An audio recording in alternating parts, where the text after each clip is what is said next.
Здравствуйте, дорогие ребята! Сегодня я вновь приглашаю вас в путешествие.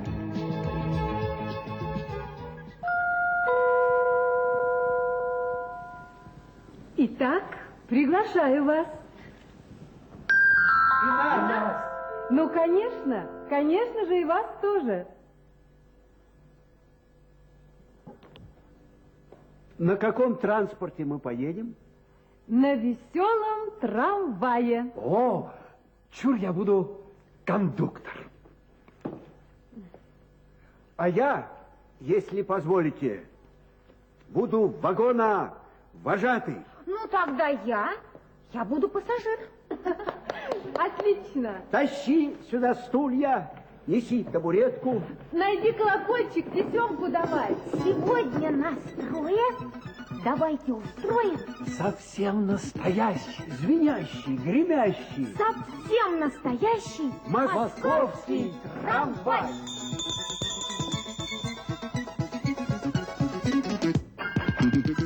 Я буду кондуктор, он будет вожатый. А ты безбилетный пока пассажир. Поставь свою ножку на эту подножку, зайди на площадку и так мне скажи. Товарищ кондуктор, я еду по делу, по срочному делу. Верховный совет. Возьмите монету и дайте за это мне самый хороший трамвайный билет. Я дам вам бумажку, и вы мне бумажку. Я дерну тесемку, скажу, поезжай. Вожатый педали нажмет у рояля, и медленно тронется наш настоящий. Как солнце блестящий. Как буря гремящий. Совсем настоящий Московский трамвай.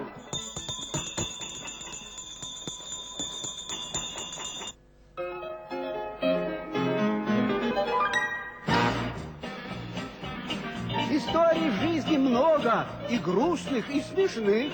Поэмы и рассказы написаны про них. Ребята эти книжки читать не устают. Девчонки и мальчишки друзьями их зовут. Через год, через 5 Можно все перечитать. даже через 20. Снова посмеяться. Ну а тот, кто их не знает, Пусть немедленно читает. пусть немедленно читает.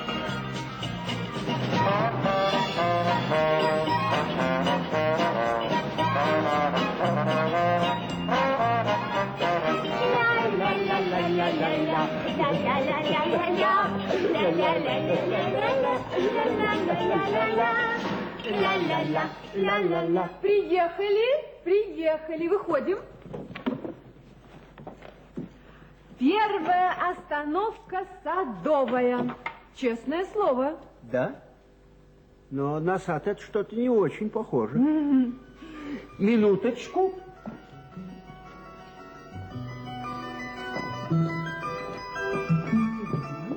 А ну-ка.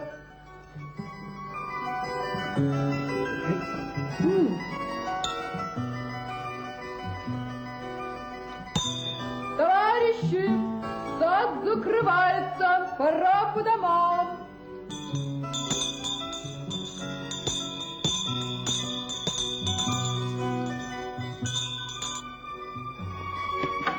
Как-то летом зашел я в садик. Была со мной интересная книжка. Я зачитался, засиделся и не заметил, как наступил вечер. Сад опустел, на улице мелькали огоньки, а где-то за деревьями звенел колокольчик сторожа. Товарищи, сад закрывается, пора по домам. Я очень волновался, что сад закроется, и шел очень быстро. Вдруг я остановился. Я свернул на боковую дорожку, а там стоял маленький мальчик лет 7-8 и, опустив голову, громко, безутешно плакал. Что с тобой, мальчик? Ничего. Как это ничего? Тебя кто обидел? Никто. Ну, вот что. Время позднее, сад закрывается. Пошли-ка. Не могу. Что не можешь? Идти не могу. А почему ж ты не можешь идти? Я часовой. Ты как часовой? Какой часовой? Ну вы что, не понимаете? Мы играем. А с кем же ты играешь? Не знаю. Послушай, что ты говоришь? Играешь и не знаешь с кем? Да, не знаю. Я на скамейке сидел, а тут какие-то большие ребята подходят и говорят: хочешь играть в войну? Я говорю: хочу. Стали играть, мне говорят. Один большой мальчик, он маршал был. Он взял меня и привел сюда. Тут, говорит, у нас пороховой склад в этой будке, а ты будешь часовой. Он говорит: дай честное слово, что никуда не уйдешь. Ну-ну. Я и сказал: честное слово, не уйду. Я уже хотел засмеяться, но потом спохватился и подумал, что смешного тут ничего нет, и что мальчик совершенно прав. Если дал честное слово, так надо стоять, что бы ни случилось, хоть лопни. А игра это или не игра, все равно.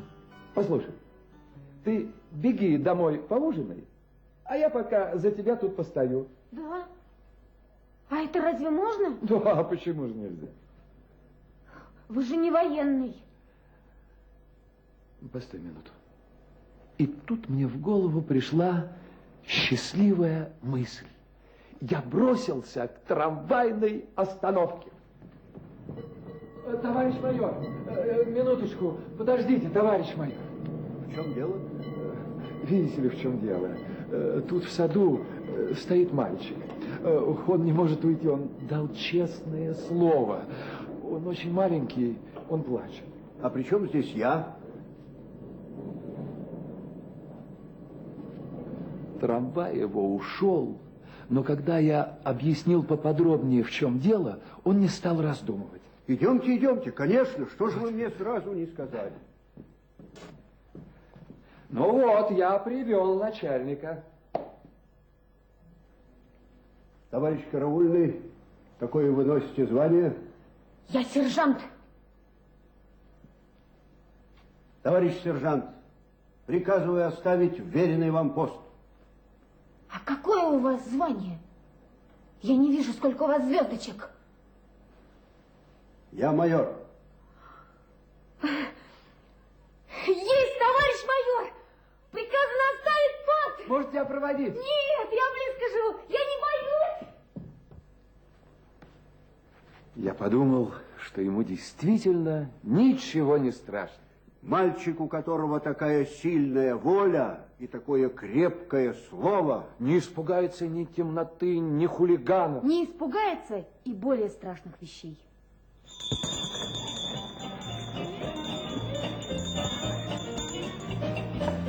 Ребята, наверное, уже догадались, о каком писателе сегодня идет речь. Об авторе рассказа «Честное слово» Алексее Ивановиче Пантелееве. Свою первую книгу Пантелеев написал, когда ему было всего 17 лет, вместе со своим другом и соавтором Григорием Белых, который был немногим старше. Книжка называлась «Республика Шкит», и рассказывала она о детском доме, школе имени Достоевского, где воспитывался писатель. Наше путешествие, ребята, напомнит вам героев книг Пантелеева. Друзья, трамвай отправляется дальше. Поехали! Поехали! Понятно, спасибо. Так, поехали!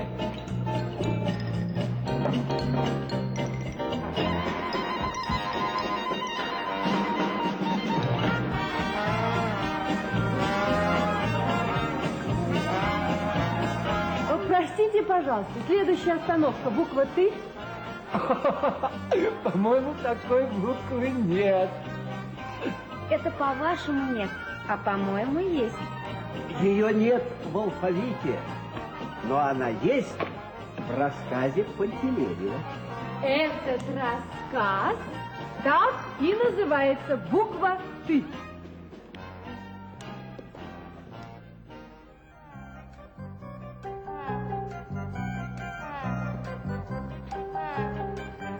Учил я когда-то одну маленькую девочку читать и писать. Девочку звали Иринушка. Было ей 4 года 5 месяцев. И была она большая умница. За каких-нибудь 10 дней мы одолели с ней всю русскую азбуку. Могли уже свободно читать и... Мама! И... Папа! И... Саша! И... Маша! И оставалась у нас невыученной только одна, самая последняя буква «Я». И вот на этой самой последней буковке мы с Иришенькой вдруг и споткнулись.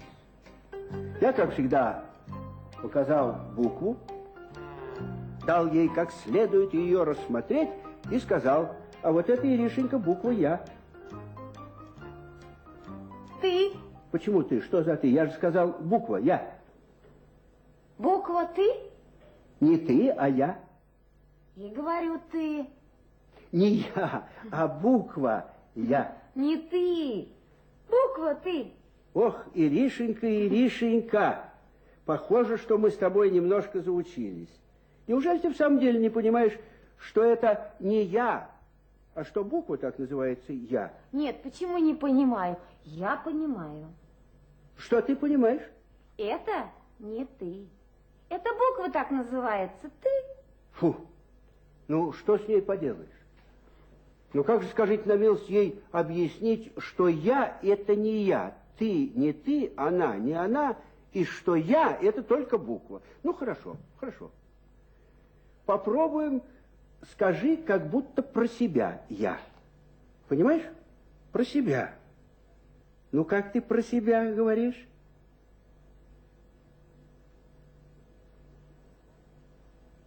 Говорить? Ну, конечно. Ну что же ты? Я сказала. А я не слышал, что ты сказала. Ты же сам велел про себя говорить. Вот я потихоньку и говорю. И что же ты говоришь? Ты. Это кто? Это я. Ну вот, понимаешь? Понимаю. Понимаешь, а это буква «Я». Понимаю. Что ты понимаешь? Понимаю, что это я. Правильно, умница. Это буква «Я». Ясно? Ясно. Это буква «Ты». Не ты, а я. Не я. А ты. Не я, а буква «Я». Не ты, а буква «Ты». Не буква «Ты», Господи Боже мой, а буква «Я». Не буква «Я», Господи Боже мой, а буква «Ты». Нет такой буквы. Пойми ты, глупая девочка. Нет, есть буква «Я». Я. Вот я. Изволь повторять теперь за мною. Я. Ты. Ну, хорошо. Похоже, что мы с тобой немножко заработались. Можешь идти гулять. На сегодня хватит. Начнем следующий урок с чтения. Ну-ка, сударыня, давай-ка, почитайте мне что-нибудь.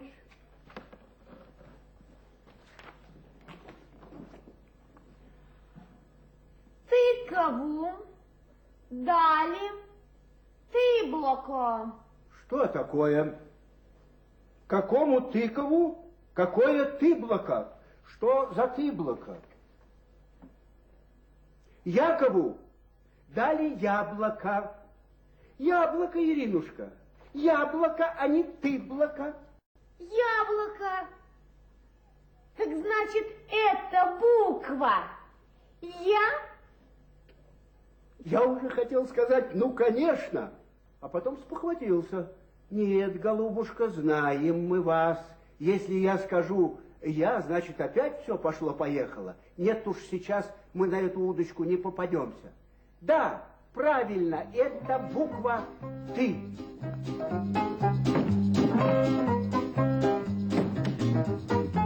Конечно, не очень-то хорошо говорить неправду. Даже совсем нехорошо говорить неправду. Ну что поделаешь, если бы я сказал «я», а не «ты», кто знает, чем бы все это кончилось. И, может быть, бедная Иринушка так всю жизнь и говорила. Вместо яблока тыблока. Вместо ярмарка тырмарка. Вместо якорь тыкарь. Вместо язык тызык. Но Иринушка выросла большая и уже выговаривает все буквы правильно, как надо, и даже пишет мне письма без одной ошибки. Яблоко. Умница. Спасибо.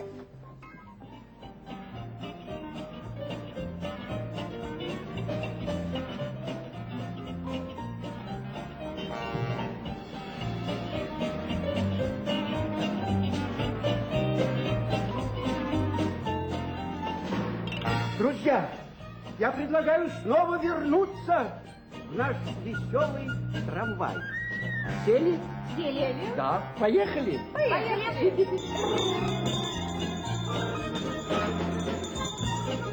Ой, вот мы уже проехали. А где мы? Мы попали в лес.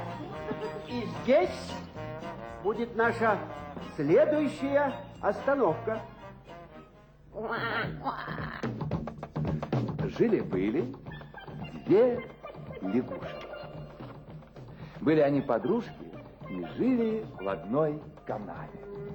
Только вот одна была настоящая лесная лягушка. Сильная, храбрая, веселая. А другая... Не то, не сё. Трусишка, лентяйка Соня. И вот однажды ночью вышли они погулять. Видят, стоит дом.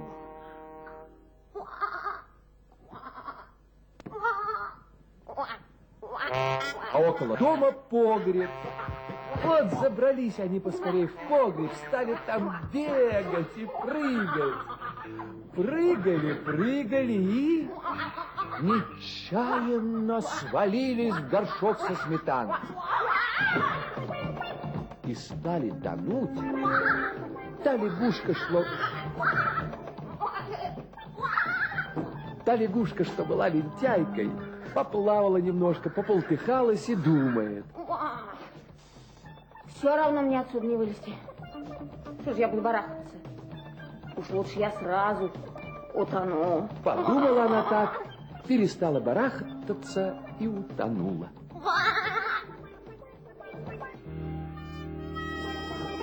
А вторая лягушка, та была не такая. Та думает: нет, братцы, утонуть я всегда успею. Это от меня не уйдет. А лучше-ка я еще побарахтаюсь, еще поплаваю. Кто знает, а вдруг у меня что-нибудь да выйдет.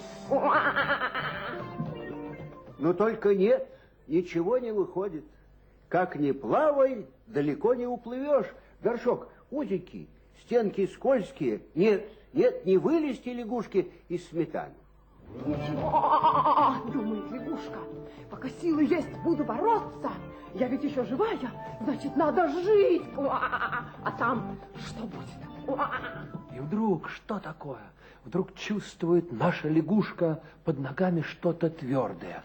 Удивилась лягушка, посмотрела, а в горшке никакой сметаны нет, а стоит она на комке масла. Так это я сама своими лапками из жидкой сметаны твердое масло сбила. Так значит, я хорошо сделала, что сразу не утонула. Да, у этой лягушки можно поучиться храбрости, стойкости и отваге. Этому же учат нас многие рассказы и повести Пантелеева. Веселый трамвай ждет нас?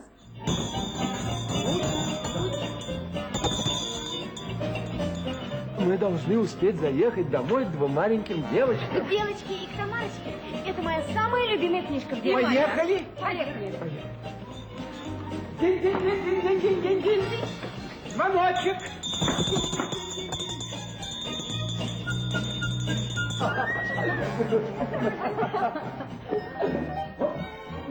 Приехали. У одной мамы было две девочки. Одна девочка была маленькая, а другая побольше. Маленькая девочка была беленькая, а побольше черненькая. А вы...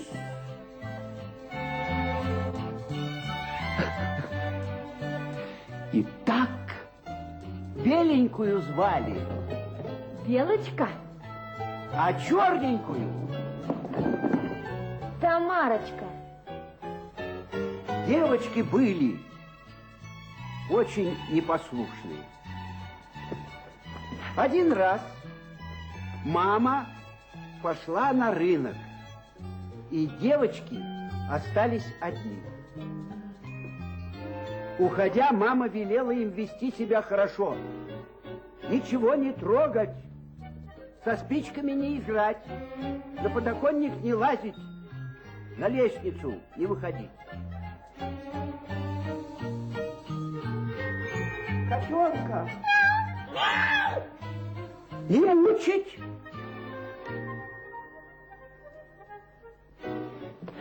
Что же нам делать? Лучше всего сядем. И будем рисовать. Давай рисовать апельсины. Их же не трудно рисовать. Какую-нибудь картофелину намазюкал, красным карандашом размалевал, и готово дело. Апельсин.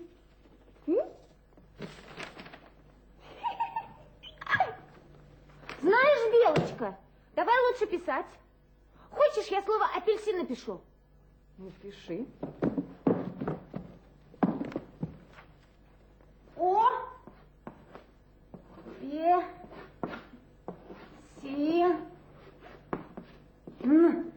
Апельсин. А я не только карандашом писать умею, я еще чернилами могу. Не веришь? Хочешь, напишу? А где же ты чернила возьмешь? А у папы на столе сколько хочешь. Целая банка.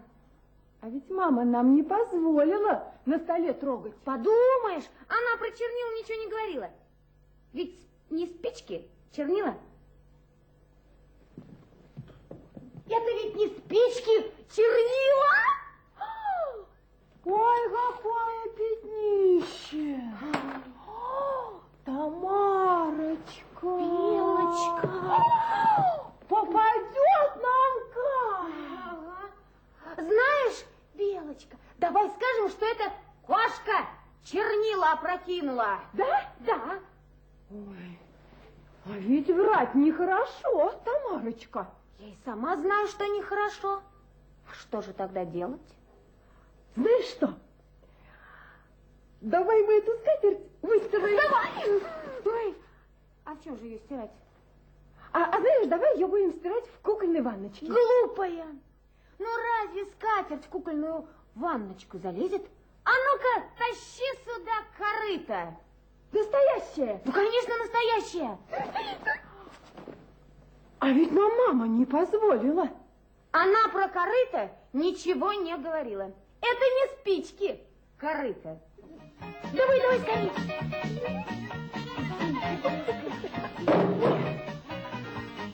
Давай, давай. Белочка, неси скорее мыло.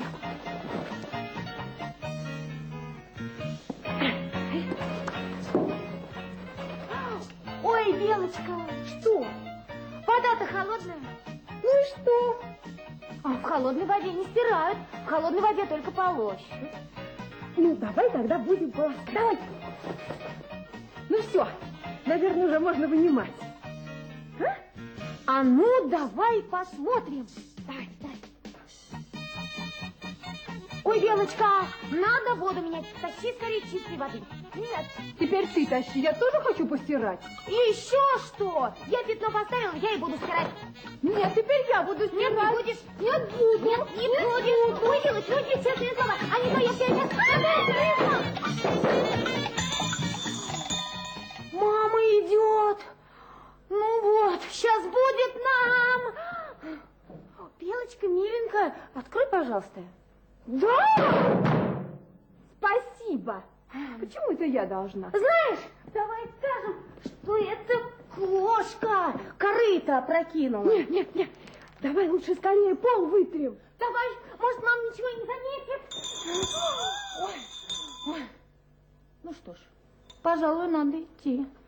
Я пойду открою, а ты, Белочка, ну тут поскорей, дотирай пол. Тамарочка. А скатерть куда потом? На стол? Ой, глупая какая, ну зачем ее на стол? Пихай ее, знаешь куда? Пихай ее подальше под диван. Ой. Белочка, Белочка, доченька моя, что ты там делаешь? Я? Мамочка, мы хотели тебе помочь пол вымыть. Вот спасибо, спасибо. Только чем эта моя дочка моет пол? Ой, вы только посмотрите, она же носовым платочком моет пол. Фу, какая глупая. Да уж, это действительно называется «помогают мне». Неправда, мамочка. Мы вовсе тебе не помогаем. Мы корыто опрокинули. Этого еще не доставало. Какое корыто? Настоящее железное. А как же оно сюда попало? Мы скатерть стирали. Какую скатерть? Только вчера постелили, чистая была. А мы на нее нечаянно чернила пролили. Этого еще не доставало. А где же вы их взяли? А мы их из папиной комнаты принесли. И что же мне теперь с вами делать? Накажи нас. А вам очень хочется, чтобы я вас наказала? Очень. Нет, нет, нет, не очень. Не очень. А за что же я должна вас наказать? То, что мы белье стирали. Нет, за это я вас наказывать не буду. И за то, что чернила пролили, не буду. И за то, что чернилами писали, тоже не буду. А вот за то, что из папиной комнаты без спросу взяли чернильницу, за это вас действительно наказать следует. Но девочки видят... Нет уж, теперь не накажет. Если сразу не наказала. Подбежали они к своей маме, обняли ее и крепко поцеловали. Я хочу напомнить вам, что наш трамвай отправляется скорей за мной.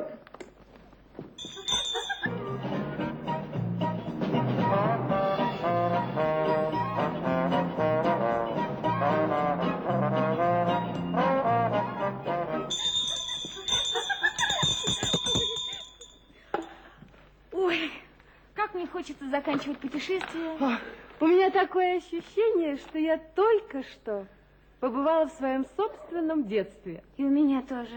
Книги Пантелеева не стареют. Нет, они по наследству переходят от дедушек и бабушек к папам и мамам. А от папы и мам к детям.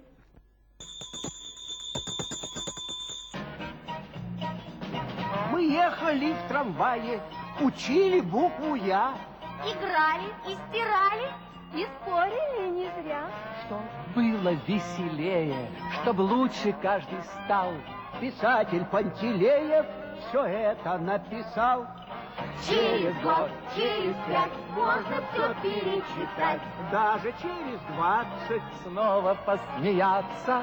Ну, а тот, кто их не знает, Пусть немедленно читает. пусть немедленно читает.